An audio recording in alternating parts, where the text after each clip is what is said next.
Assalomu alaykum aziz kinosevarlar. Nihoyat kutilgan kun keldi. Zootopia 2 kinoteatrlarga chiqdi. Bugun biz nafaqat film syujetini ko'rib chiqamiz, balki uning asosiy qahramonlari, yovuzlar, subyektiv tahlil va auditoriya fikrlarini birga tahlil qilamiz.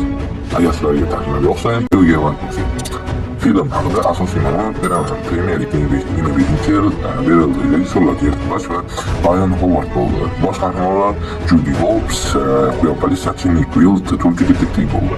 Asosiy antagonist Gary Disney, sudlari beruvchi ilon, shahar tartibini buzuvchi jinoyatchi. Janr animatsiya bo'ldi, sarguzasht komediya, detektiv drama bo'ldi.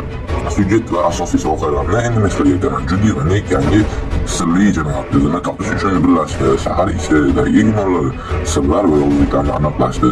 Film faqat sarguzasht emas, jamiyatdagi adolat, stereotiplar, xilma-xillik va insonlarni haqiqiy metafora orqali ko'rsatadi. Syujetda burilishlar va dramatik sahnalar mavjud. Bu multfilmni oddiy bolalar filmi sifatida ko'ra kattaroq auditoriya uchun mos qiladi. Qahramonlar va ularning rolini sizlarga osonlik bilan tushuntirib o'taman. Judy Hopps bosh qahramon adolat, do'stlik va jasorat timsoli, qarorlar realistik, ba'zida idealistik. Nick Wilde Judy bilan sheriklikda pragmatik va aqlli, yaxshi humorga ega, lekin realistik qarorlarga qabul qiladi. Gary Disney yo'q shahar tartibini buzuvchi, murakkab antagonist uning motivlari murakkab tomoshabinni qiziqtiradi. Yangi personaj, sirli yordamchilar va antagonist kuchlar hikoyani boyitadi va dramatik ritm beradi. Filmning muvaffaqiyati va daromadi global ochilish $556 ming yetinchi bilan birga film animatsiyalar orasida eng kuchli startlardan biri bo'ldi. Nima uchun tomoshabinlar qiziqdi? Vizual animatsiya yuqori sifat va turli muhitlar, shahar qahramonlar, Judy va Nickning sherikligi, do'stligi va hissiyotlar kattaligi, bolalarga ham mos. Syujeti sirli detektiv, gumonlar, metafora va ma'no, jamiyat, adolat, stereotiplar va xilma-xillik, family va universal, hazil, sarguzasht va hissiyotlar birlashtirilgan tanqid va ehtiyot nuqtalari. Ba'zi tomoshabinlar uchun film yumshoqlikni yo'qotgan, detektiv dramaga aylanib ketgan.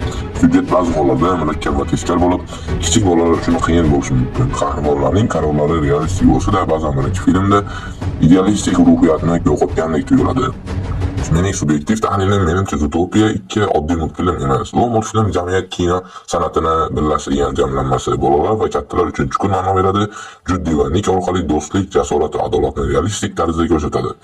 Risk bilan multfilm ruhiyatdan biroz farq qiladi.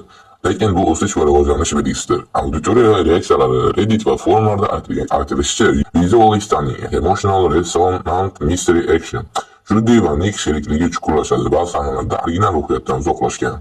Videodagi xulosam, Zootopia 2 sarguzasht, detektiv, drama va hazil va metafora birlashmasi. Film tomoshabinlarni nafaqat ko'ngilochar sarguzashtga jalb qiladi, balki jamiyatda adolat va stereotiplar haqida o'ylashga majbur qiladi. Kadr orasidan biz uni tahlil qilib, tomoshabinlarga faqat ko'rishni emas, tushunishni taklif qilamiz.